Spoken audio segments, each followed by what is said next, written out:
Okay, welcome everyone. It is Lag BaOmer Tav Shin Pei Gimel.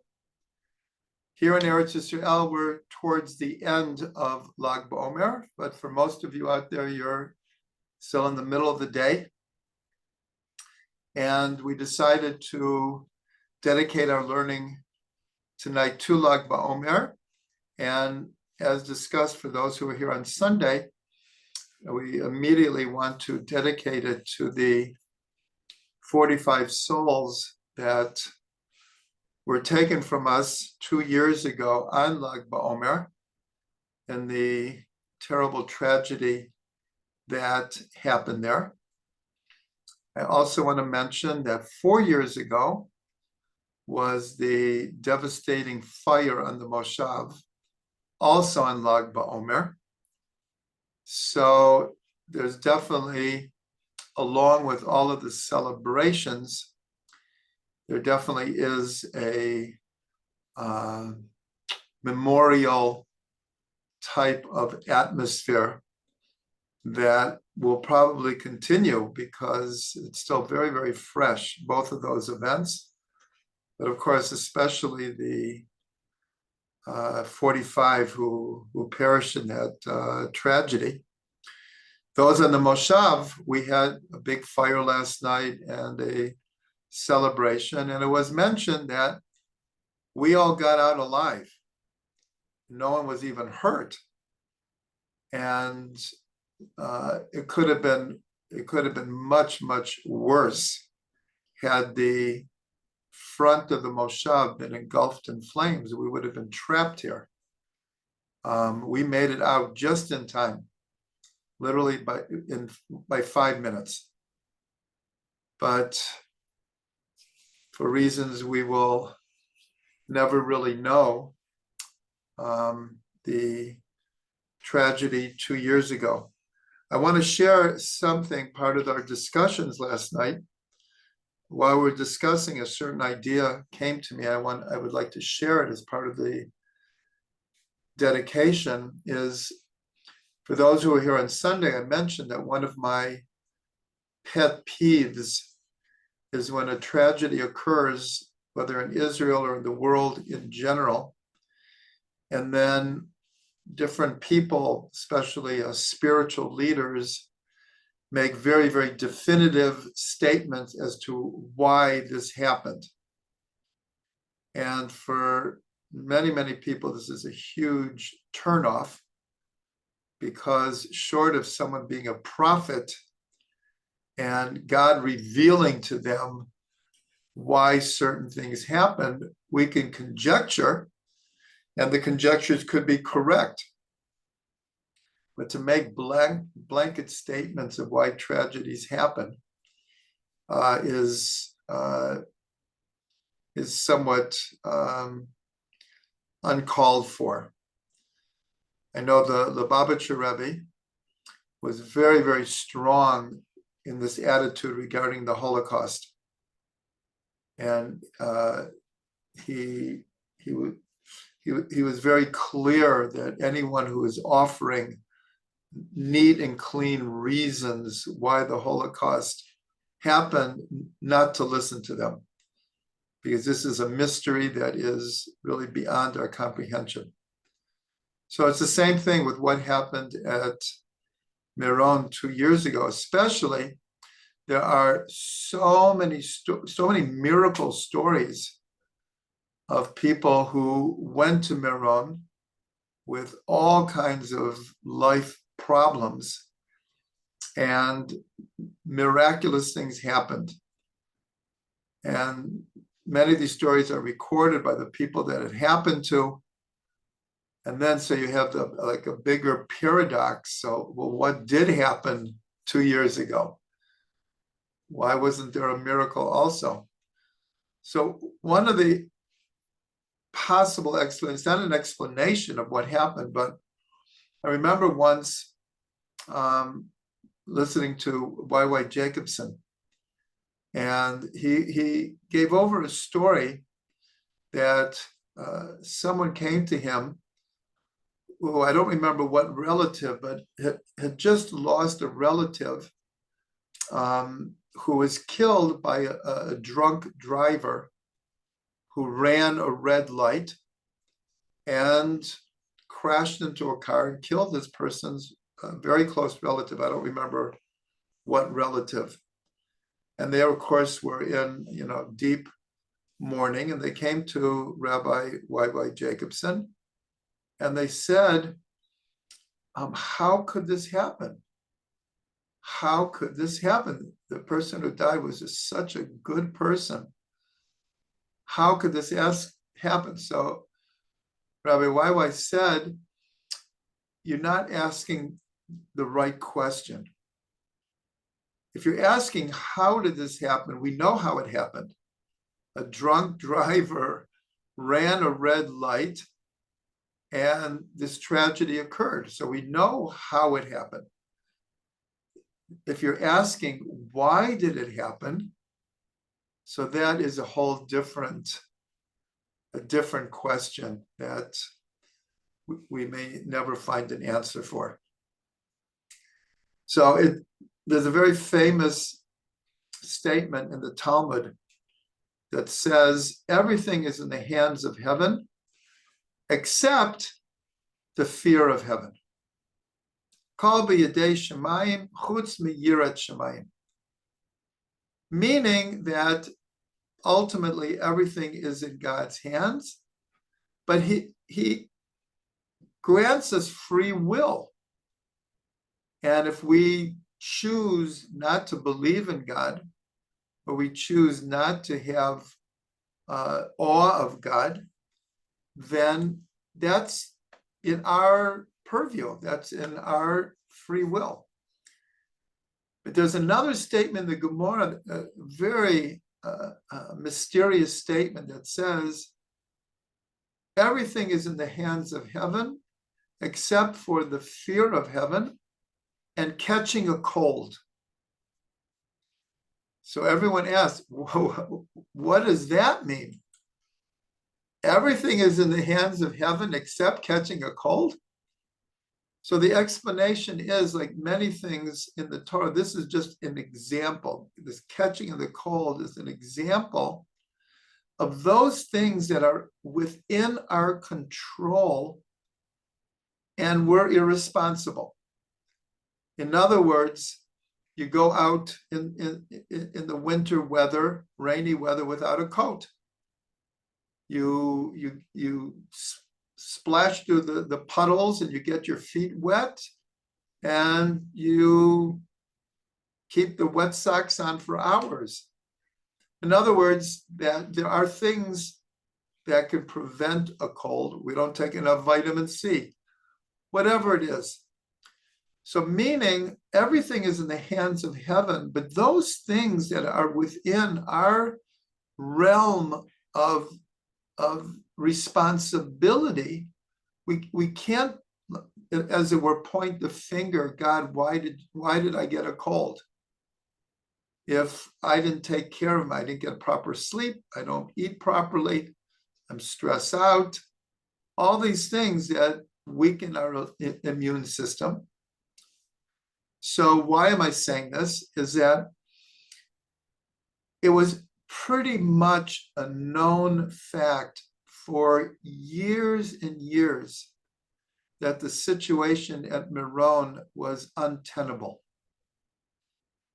If anyone has been to the grave of Rabbi Shimon bar Yochai and the area around it, it's not a huge area. And during the 24 hours of Lag BaOmer, over the last decade, approximately 500,000 people come. And it was just known. It was written in all the paper. Everyone knew, we use the expression, it was a disaster ready to happen. And yet, like many things in life that we know are untenable, but we go forward anyways, as if nothing will ever happen. And finally, something happened. Why 2 years ago? Why those people? Why in that way? We won't know. But If we ask why did it happen, like I said, we don't know. But how it happened is somewhat clear. And so hopefully the lessons were learned. This year they limited it to 50,000 people, which is also not a small amount of people, but it's more doable than 500,000. And anyways, so we're going to dedicate our learning tonight, and their souls should be lifted up, their families should be comforted in whatever way. All the people on the Moshav who lost their homes should be able to rebuild their homes, rebuild their lives, and we should see miracles in our days. Okay, so let's learn about Lag BaOmer. So I'm going to start with the simple, and then we'll get to the more spiritual and deeper meanings of Lag BaOmer.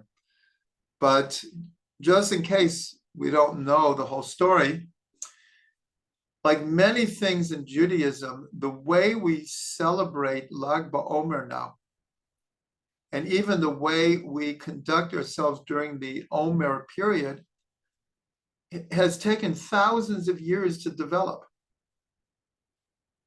So let's start with, why are we celebrating Lag BaOmer? So the two reasons that are given is that on this day, Rabbi Shimon bar Yochai passed away, left this world, and there's a whole section of the Zohar called the Idra Zuta that records what happened on the last day of his life and the Torah that he gave over. And this is called the Idra Zuta. And he gave over certain secrets he had never given over before. And as part of his called Last Will and Testament, he told his students that they should celebrate on the day of his passing.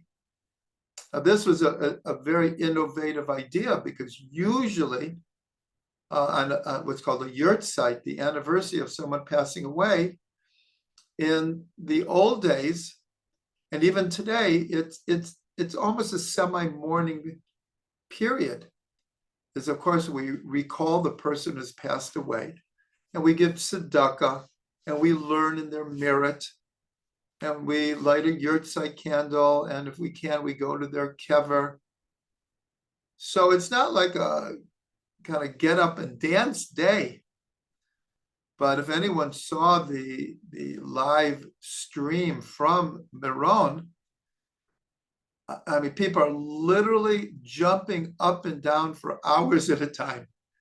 It is considered an incredibly joyous day. But this was what Rabbi Shimon told his students. He said, don't be sad on this day. And he called it a hilula. A hilula means literally a wedding. And that's why, as we speak, there are weddings happening all over Israel, all over the Jewish world. And he said, but my going to the next world is not something to be sad about. I'm reuniting with my beloved, and it's like a wedding. So that's the joyous celebration of Lag BaOmer. And of course, it's connected to, by tradition, Rabbi Shimon bar Yochai is whether we call him the author or the source of the traditions that are given over in the Zohar. Really what is being celebrated is the mystical tradition in Judaism. Because that's what Rabbi Shimon bar Yochai stands for. That's what the Zohar stands for, the inner dimension to the Torah. And we'll get to the fire in a minute. But there's a second reason that we I don't know if celebrate is the right word, but we commemorate the tradition that on this day, the students of Rabbi Akiva stopped dying.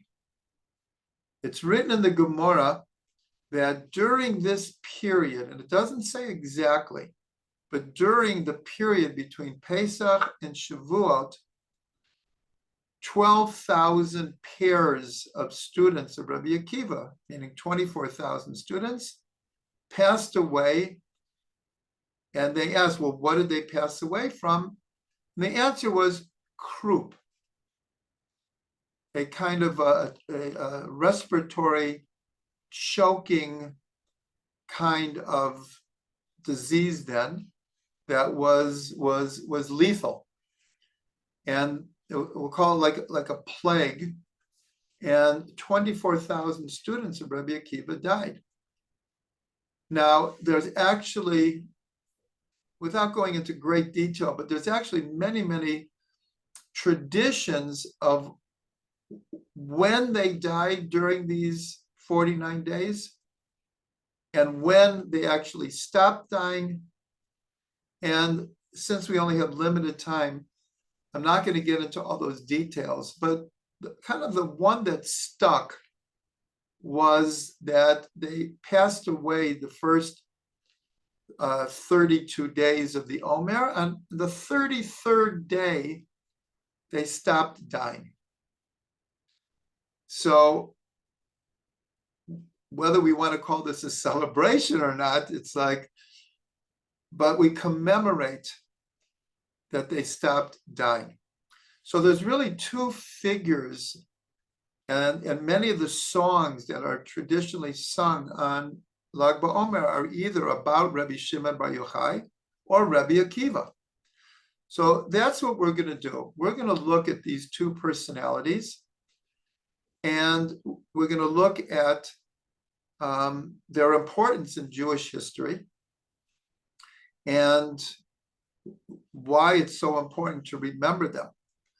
So first I want to start with the fire, because when we think of Lag BaOmer, that's what everyone thinks of.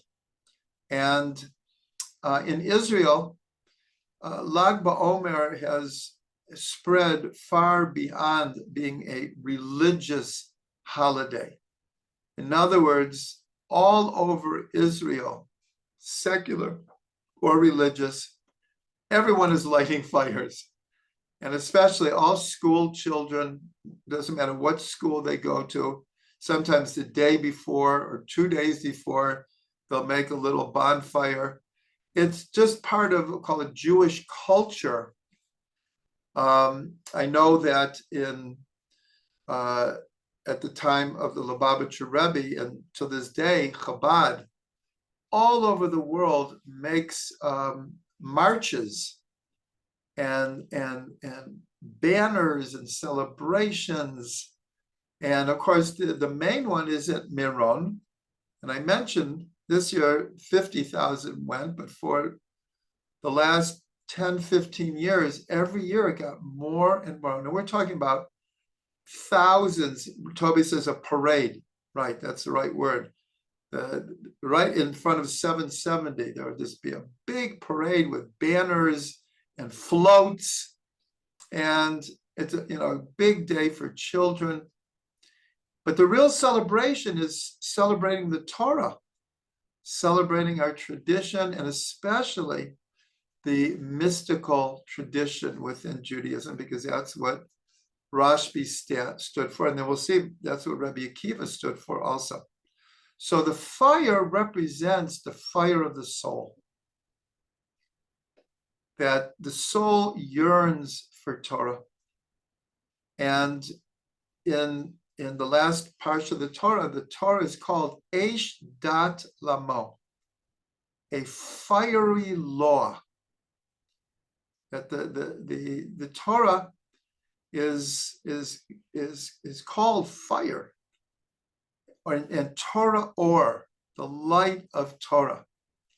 And of course, fire produces light. So in the most simple idea, that is the tradition that grew up.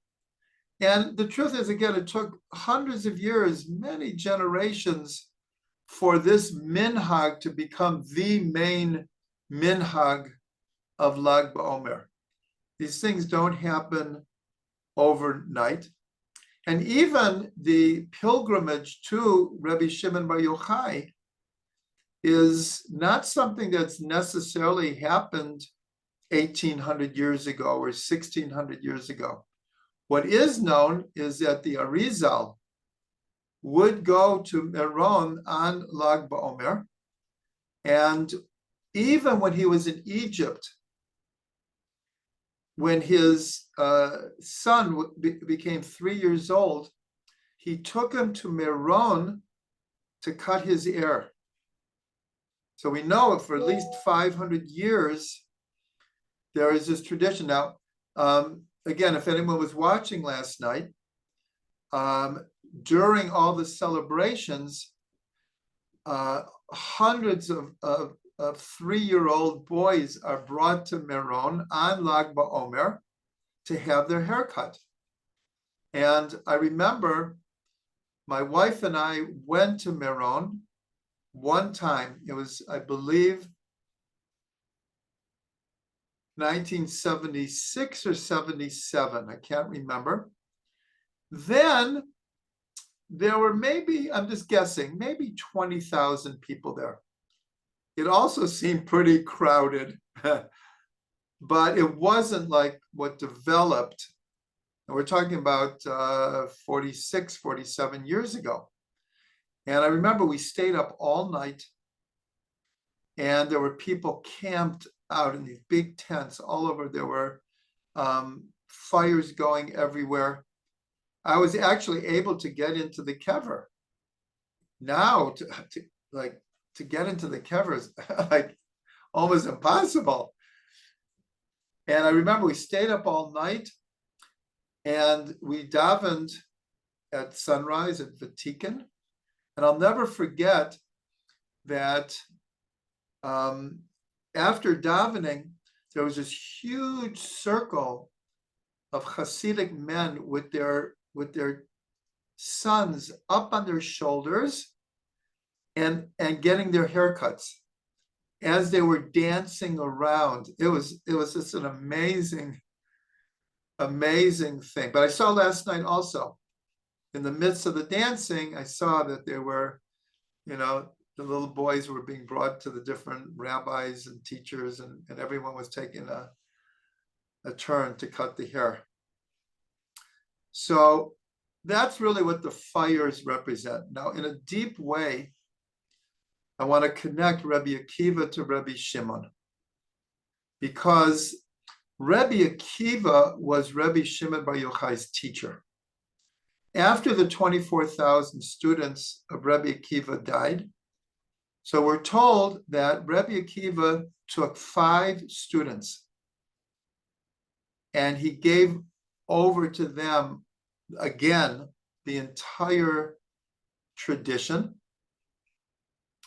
And from those 5 students, we have to understand Rabbi Akiva was one of the most important people in the chain of Jewish tradition.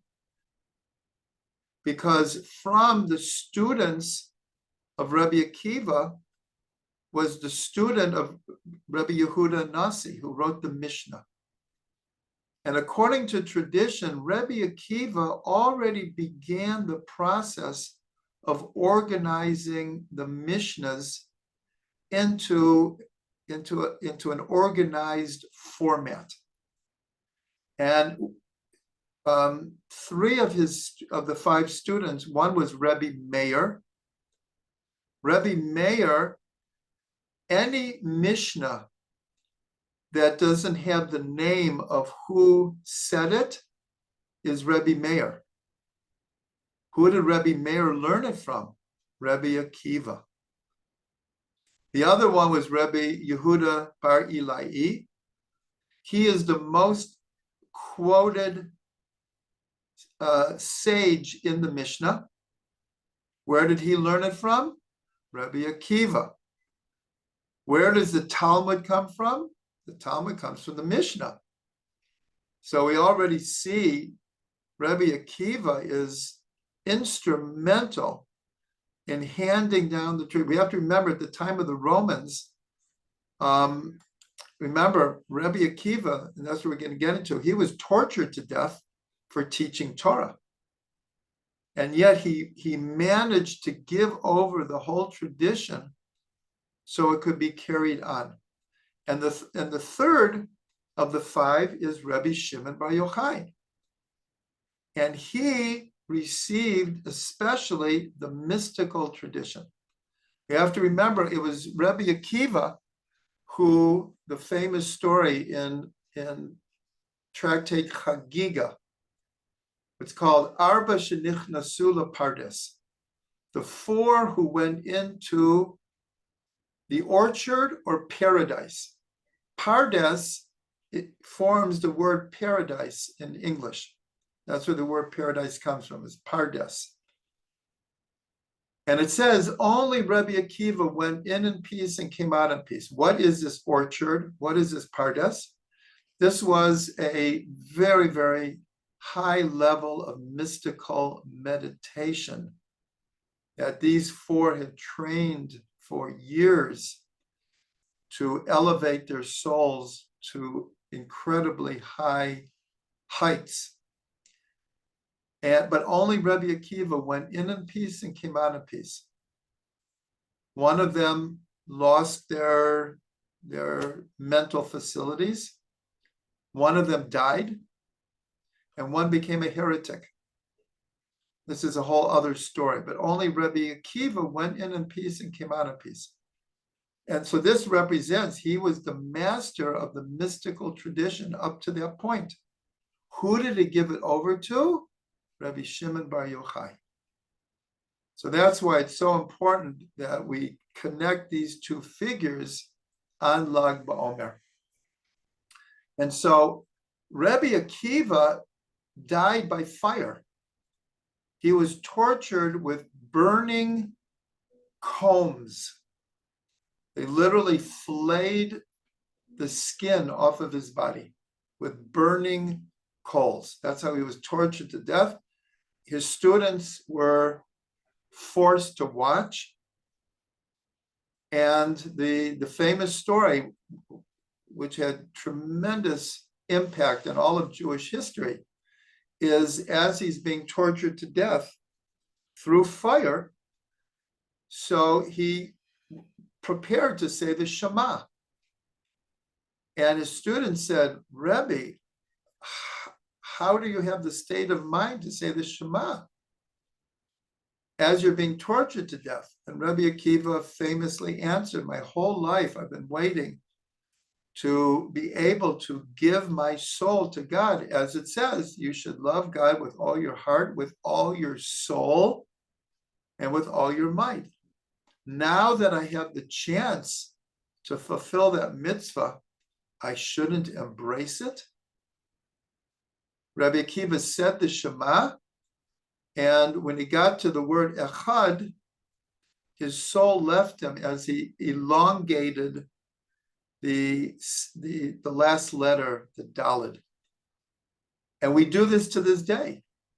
To this day, we elongate the Daled of Echad because of Rabbi Akiva. Not only that, but any person who knows that they're about to pass away, they say the Shema. And of course, in the Holocaust, this unfortunately became standard fare, that when people understood that they were being gassed to death, people would scream out the Shema. So this fire, this is what I want to say, the fire that Rabbi Akiva is being tortured to death, he was able to transmute that fire into the love of God. And that fire was transferred to Rabbi Shimon bar Yochai. And how do we see that? And now I'll tell the story, the famous story that Rabbi Shimon bar Yochai hid in a cave for 12 years with his son, Elazar. How did that happen? The Romans are ruling Israel, and there were three sages who were at an inn, and they were having a discussion. And Rabbi Yehuda Bar Yilai said, what the Romans are doing, it's not so bad.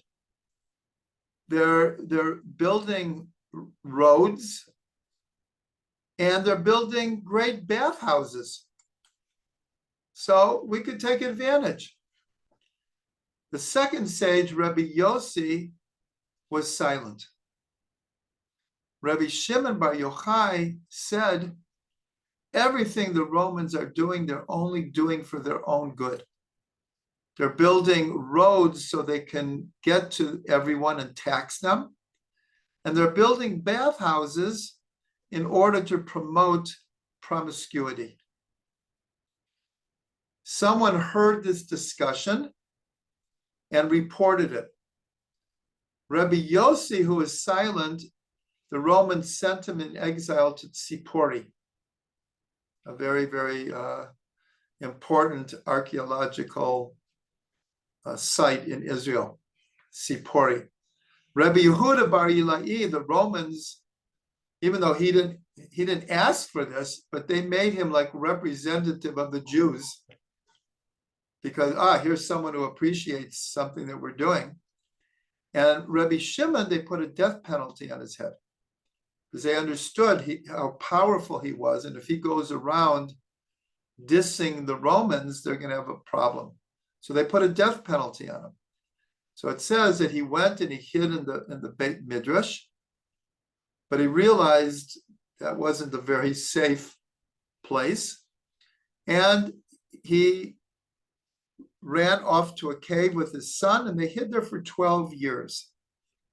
Now, according to tradition, this cave is in a place called Pekian. Pekian is way up by the Lebanese border.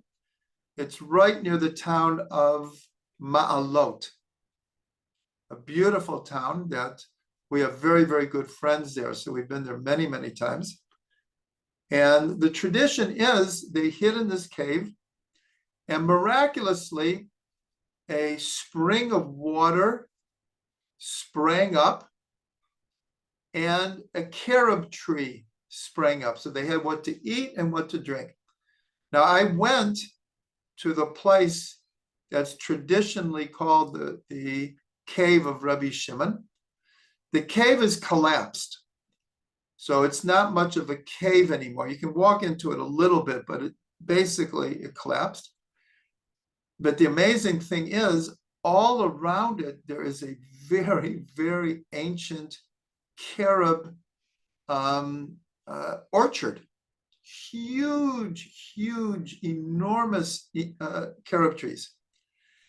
Right now, that town, Pekian, is a mixed Arab, Druze, Bedouin town.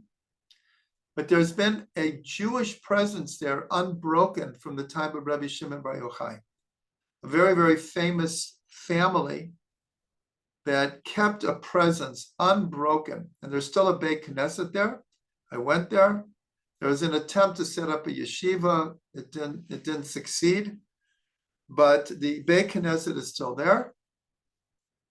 And the whole town is built around a spring of water to this day. The center square in the middle is a live spring. So this is like right out of the tradition. It's right out of the tradition.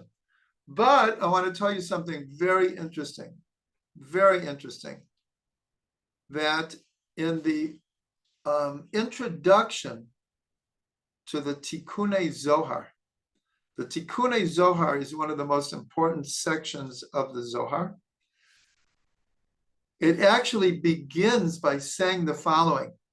It said that Rabbi Shimon ran away to a cave in the desert by Lud. Now, Lud is until they built the city of Modi'in, was the closest city to us here in the Moshav. And when we came to the Moshav, it was a midbar. We were in the middle of nowhere here. And I mean nowhere. And we used to do all of our shopping in Lud. Lud was, they have some very, very famous archaeological finds there from the time of the Sanhedrin. The Sanhedrin met in Lud. Lud was a major center for the sages. And it says that Rabbi Shimon escaped to a cave near the desert of Lud. Now, there's a problem here because Pekin is way up north, but here it says specifically, it doesn't say anywhere written that it was Pekin, it's by tradition. So there's a couple of possibilities. There's a couple of possibilities that Rabbi Shimon changed caves, and it wasn't necessarily one cave. The other possibility is, in the ancient days, there was a second place called Lud, possibly up north. I don't think anyone has the answer, but it's written specifically. You can open up the Tikkun Zohar, and so all around our area are hundreds of caves.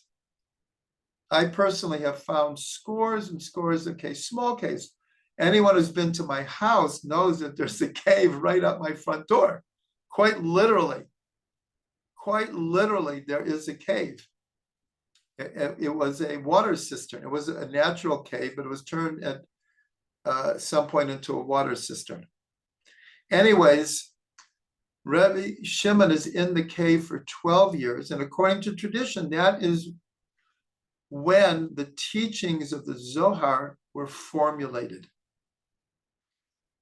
After 12 years, he and his son hear a voice. It's called a bat call. And they had a visitation from Eliyahu Navi, who said, who's going to tell Rabbi Shimon that the death sentence against him has been canceled? He can come out of the cave. So Rabbi Shimon and his son come out, and it's written in the Talmud. It says, everywhere they looked, they burned people up. They went out, they saw people farming their fields, doing mundane pursuits,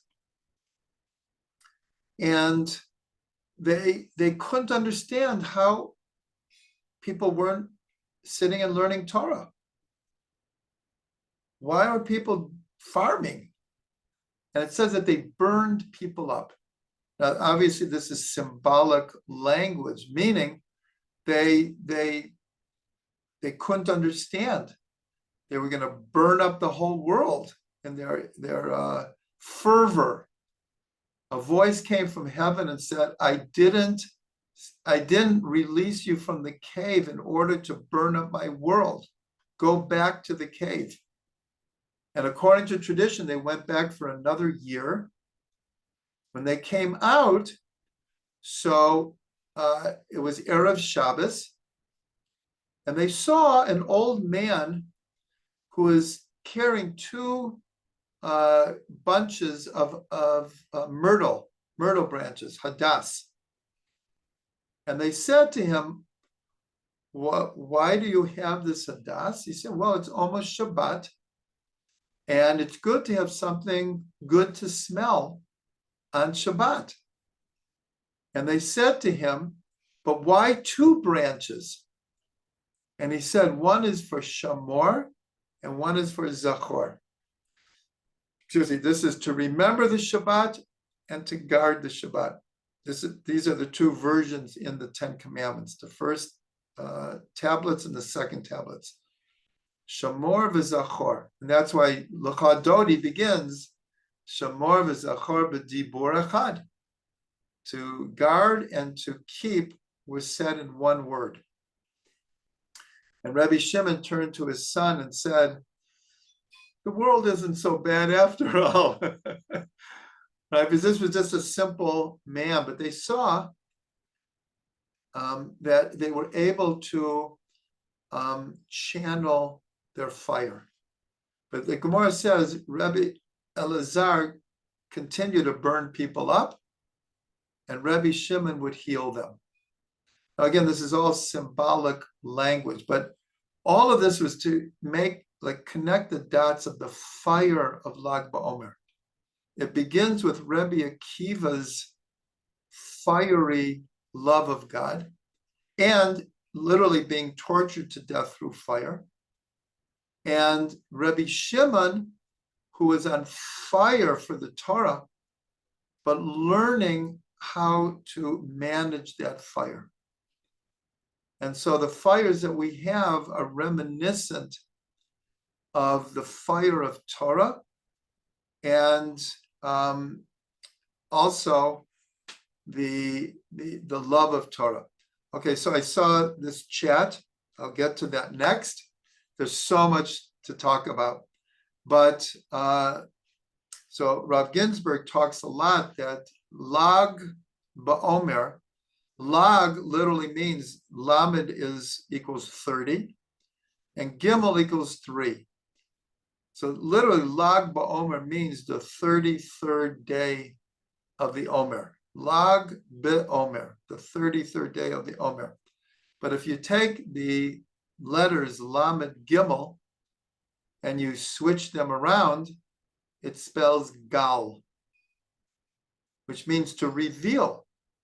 And this, of course, right now we're being hosted by Gal Einai. Every Tuesday we're hosted by Gal Einai. And this is what Rav Ginsburg called his organization after a verse.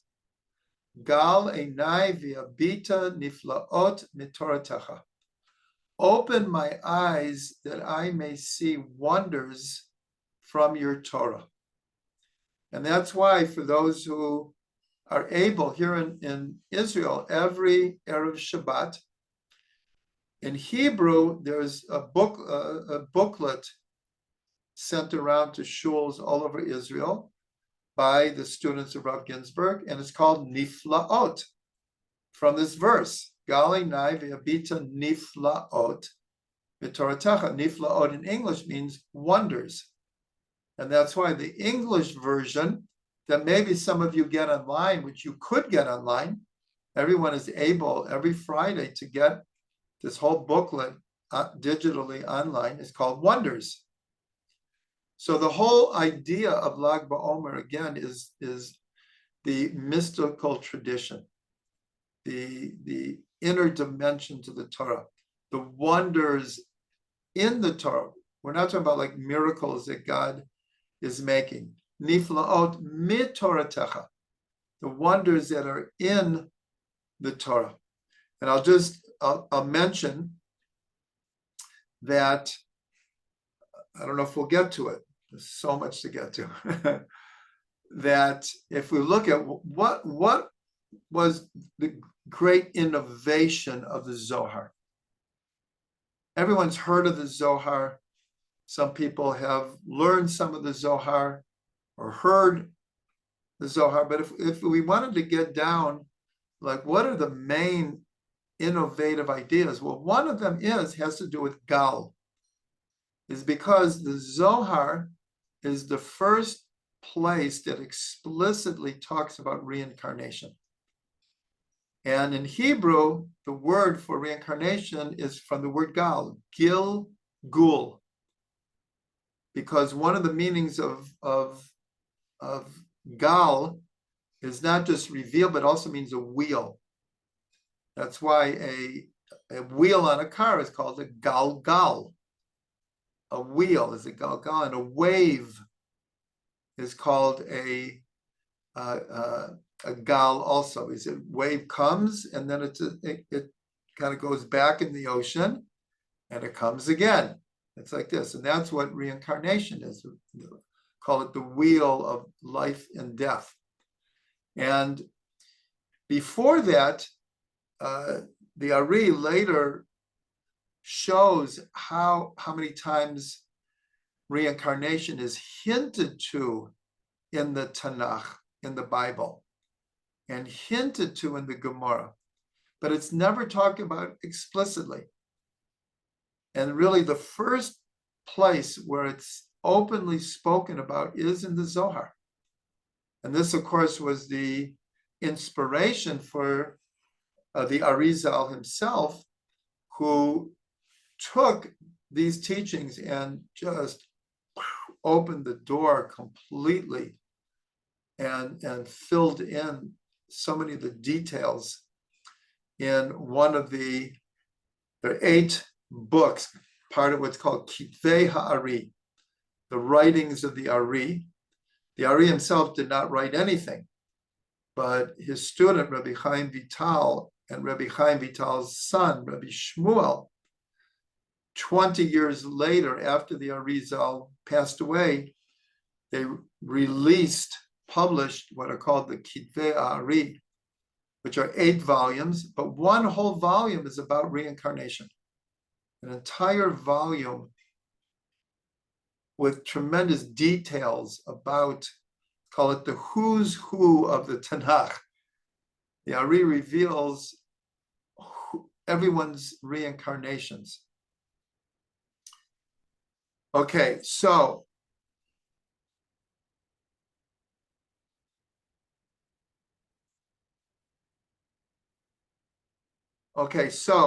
there's so many things to tell, but I want to deal with one thing with Rabbi Akiva. Rabbi Akiva is known that he endorsed a figure called Bar Chochma as the Mashiach. And on the weight of his authority, a majority, I would not say all of the rabbis, but a majority of the rabbis went with Rabbi Akiva, and they felt that Bar Chochma was potentially a messianic figure. Why did they think that? Bar Chochma, by all accounts, was a very, very charismatic figure, and he gathered together up to 200,000 soldiers behind him, and he actually kicked the Romans out of Israel. You have to remember, the Romans was like the greatest empire, not only of that time, but almost of all time. The Roman Empire, truthfully, as we're still feeling the ramifications of the Roman Empire, because in 326, the Roman Empire embraced Christianity. And Christianity was spread around the world from the vestiges of the Roman Empire. So Bar Chochma kicked the Romans out of Israel. And they actually have found coins. They started minting coins of like a new kingdom. And according to many opinions, he began to rebuild the third temple. And then the Romans, they put their whole empire into crushing this little tiny revolt in a place called Judea. Judea was like a dot on the map of the Roman Empire. But if this revolt could be successful, they were afraid it would spread. And one of the reasons they afraid it would spread, because 1/10 of Rome was Jewish at that time. Alexandria was also 1/10 Jewish. These are the 2 most important cities of the Roman Empire, Rome and Alexandria. And throughout the Roman Empire, Jews were very, very influential. And many Romans had converted and were actually fascinated with Judaism. So Rabbi Akiva, he saw something in what we'll call unclear prophecy. He saw that the Roman Empire was was ready for a revolution. And I'm not talking about like a physical, but like a spiritual revolution.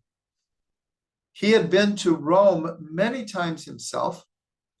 And I don't know if we'll get to it, but after his first wife, Rachel, dies, he remarried a convert from Rome who was part of the aristocracy of Rome. And she converted and married Rabbi Akiva. So he saw Onkelos. Onkelos was the nephew of Titus. And he converted. And of course, the whole Pirush of Onkelos. Rabbi Akiva saw that a spiritual revolution was brewing in Rome. And he felt that if we could defeat the Romans and reestablish Jewish sovereignty, literally the Mashiach could have come. What happened, though, is that Bar Chachma went a little bit off track. And Rabbi Akiva and others turned away from him.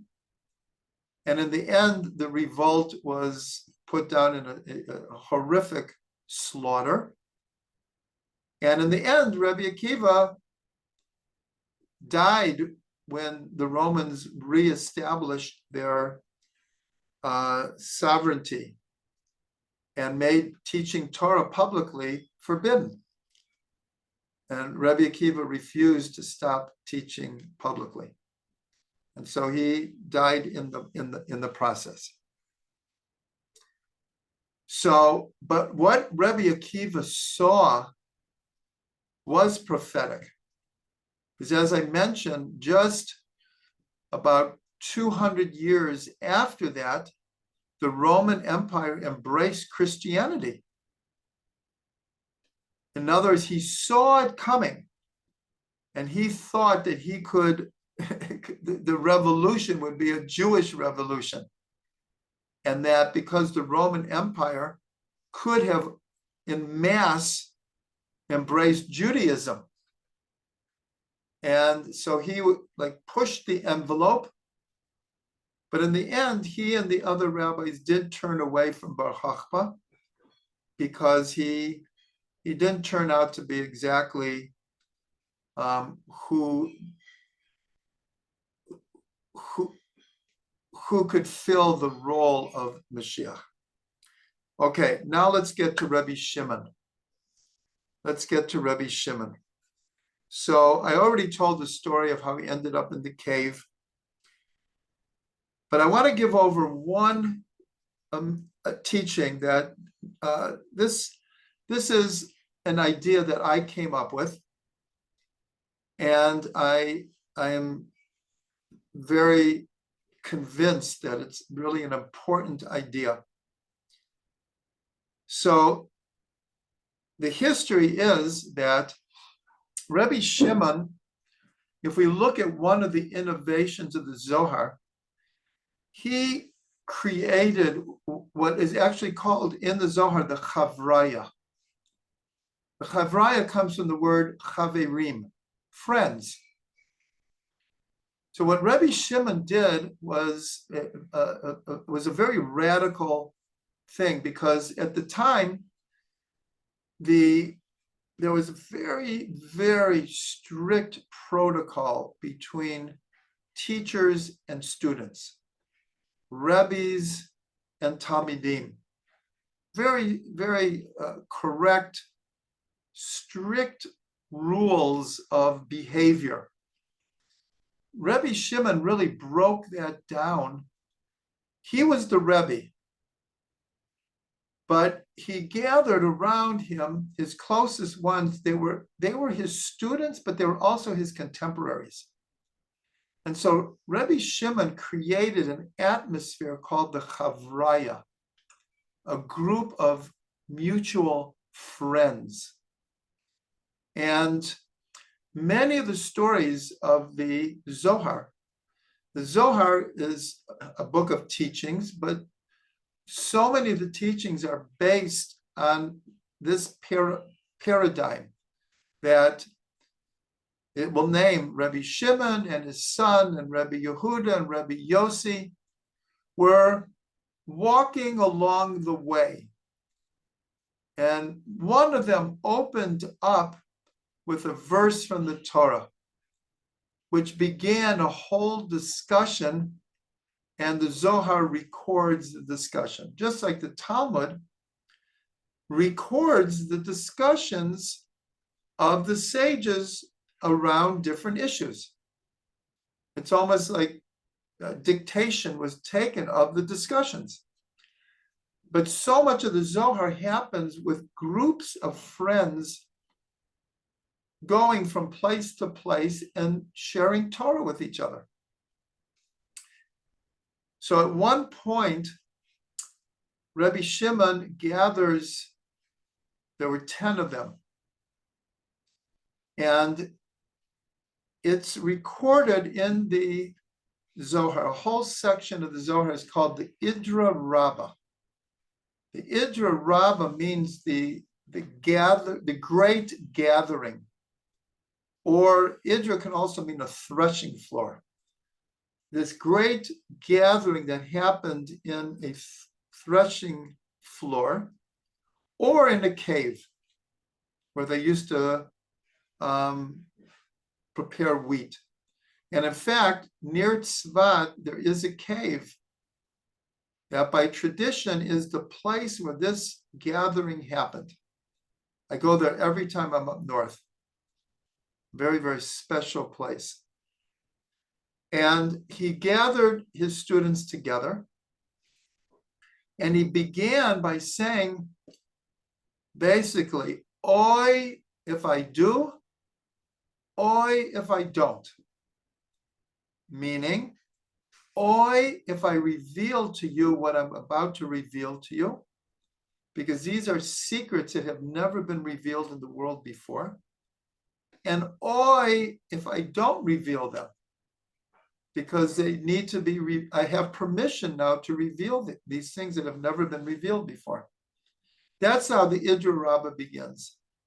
And the Idra Rabbah is one of the most complex, perplexing, mysterious, abstruse sections of the Zohar. It's very, very hard to get one's head around what Rabbi Shimon is teaching over here. Obviously, there are people who have mastered this, but even with explanations, it's only someone like the Arizal who is able to plumb the depths of the Idra Rabbah. But towards the beginning of the Idra Rabbah, so Rabbi Shimon quotes a verse about the fear of God. And then he says something. He says, but for us, everything now depends on love. And then he goes on with his teaching. So we might just pass that over as just, that's a nice statement. And now for us, everything depends on love. So I want to put this into a context. And the context is like this. We have to understand the historical context. Rabbi Akiva has just been tortured to death. The Bar Kokhba rebellion was put down, and quite literally, hundreds of thousands of people were killed in the process. The last place that fell was called Beitar, and tradition says that the streets of Beitar ran with blood. In other words, when the Romans defeated the Jews here, they did wholesale slaughter. And so it was very traumatic time. Now, this is approximately 130 CE. From the time that the Jewish people came into Israel, almost 1,500 years had passed. From the time that we entered into the Holy Land until that point, 1,500 years had passed by. And it was a succession of war after war after war of different empires trying to conquer Israel. Israel was at the crossroads of the world. It lay right between Europe, Asia, and Africa. It was the most strategic place in the world, and it still is to this day. And then it became the spiritual capital of Jerusalem. It was a world-famous city.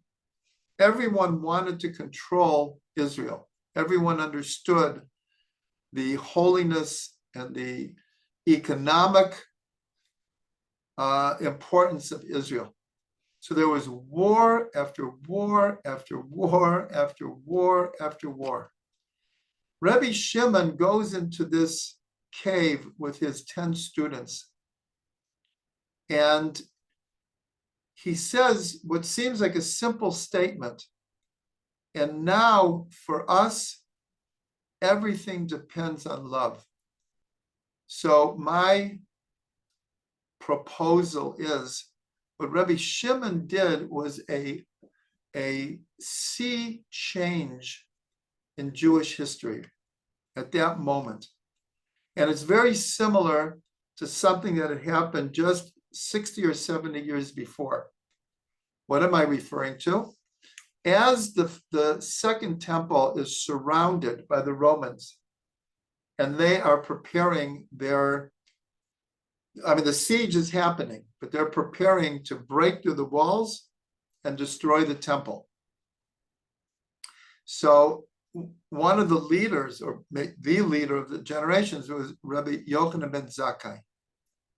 Rabbi Yochanan ben Zakkai, his nephew was the leader of the Zealots, was one of the leaders of the Zealots. And the Zealots wanted to fight Rome to the death. And Rabbi Yochanan ben Zakkai saw this is not going to end good.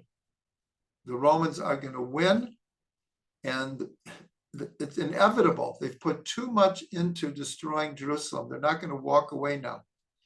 So the famous story is that he arranged with his students to fake his death. They put him in a casket, and they needed permission of the Romans to take him outside to bury him. They didn't bury people in Jerusalem, yet within the walls.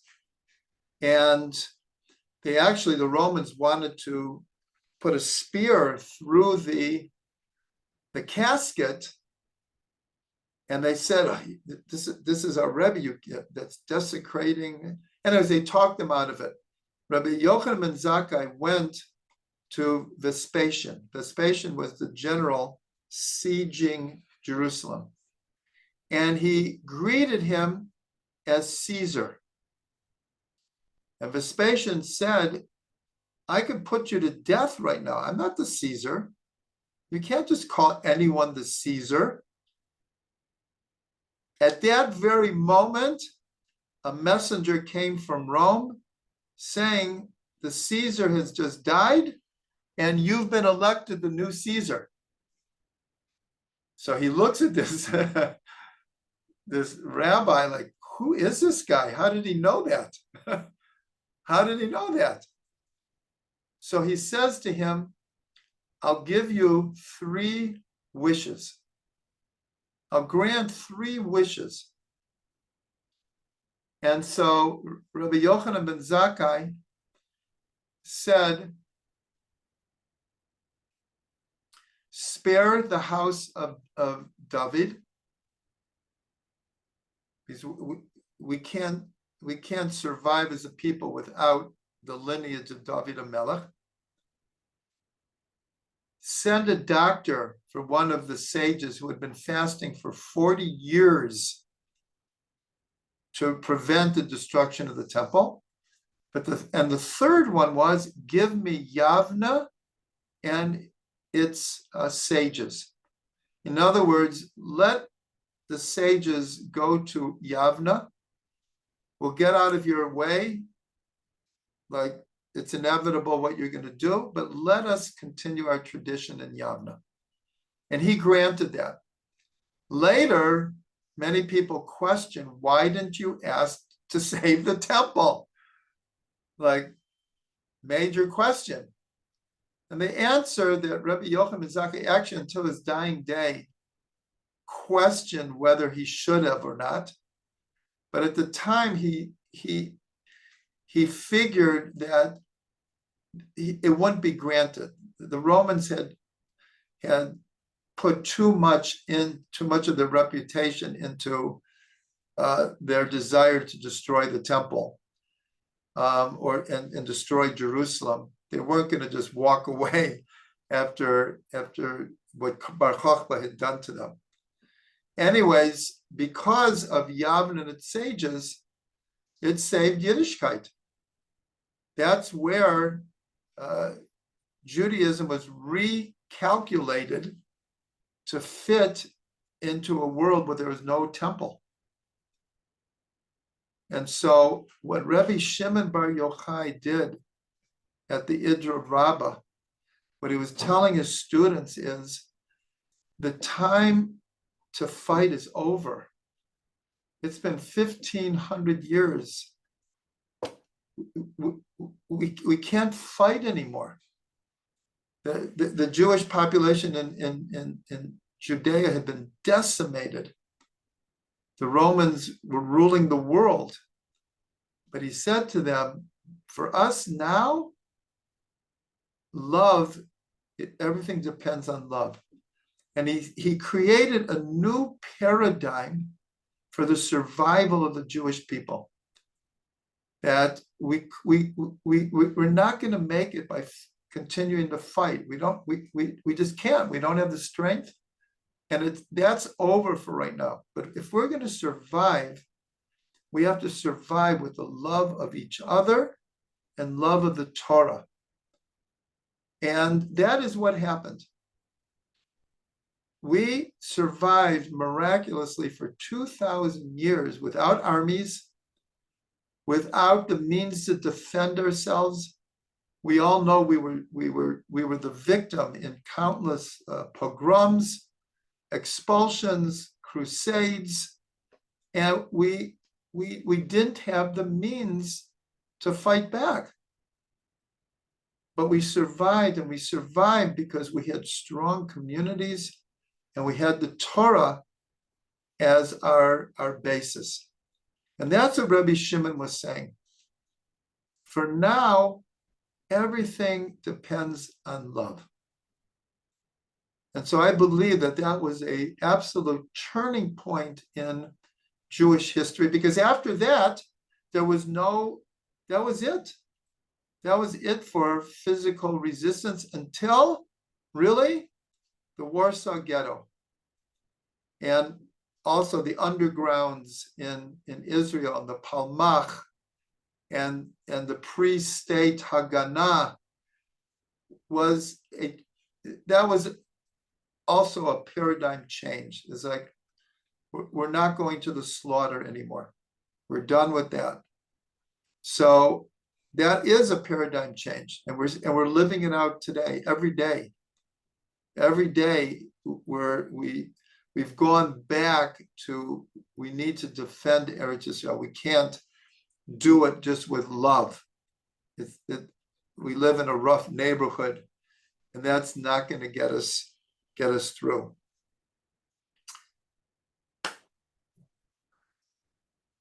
So those two stories about Rabbi Akiva and why he backed Bar Kokhba, what was his thought process, and the story about Rabbi Shimon.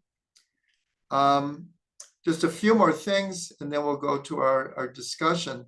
But this is a Torah from Rav Ginsburg, an amazing Torah. He said the 3 letters of Shema, Hear, O Israel, Shema, Shin, Mem, Ayin. So he said the Shin stands for Shimon, the Mem stands for Meir, and the Ayin stands for Akiva. Shimon, Meir, Akiva.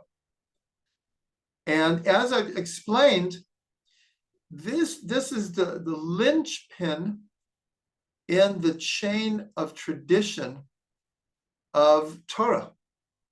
Rabbi Akiva gave over we'll call it the legal tradition to Rabbi Meir, and the mystical tradition to Rabbi Shimon. So the Shema is Shimon, Meir, Ayin. So Rav Ginsburg said, we know that the Ayin is a big letter. So he said, that's because Rabbi Akiva was their teacher. That's why the Ayin is big, because he is Rabbi Meir and Rabbi Shimon's teacher. So that's like an amazing Torah. But if we go back and we see how Rabbi Akiva died with the Shema on his lips, so then this teaching takes on a greater depth to it. And then when we learned that Rabbi Shimon said, now everything depends on love, how did Rabbi Akiva explain why he was going to say the Shema? He said, because my whole life I've been wanting to be able to give my soul to God. V'ahavta et Hashem Elokecha. You should love your God. So I didn't mention it before. One of the cardinal statements of Rabbi Akiva was that v'ahavta l'recha kamocha zeh klal gadol b'Torah. Loving your neighbor as yourself, this is the general principle of the whole Torah. That comes from Rabbi Akiva. That comes from Rabbi Akiva.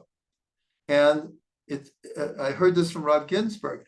It's not written anywhere when Rabbi Akiva said this statement. But I heard from Rav Ginsburg, he said there's very good reason to believe he said it after his 24,000 students died. And I didn't mention before, but the Talmud says why they died. It says they did not give proper honor one to the other. And so Rav Ginsburg said there's a good reason to believe that after that happened, and Rabbi Akiva saw that there was something missing in the education there. There was something missing. And then he said, and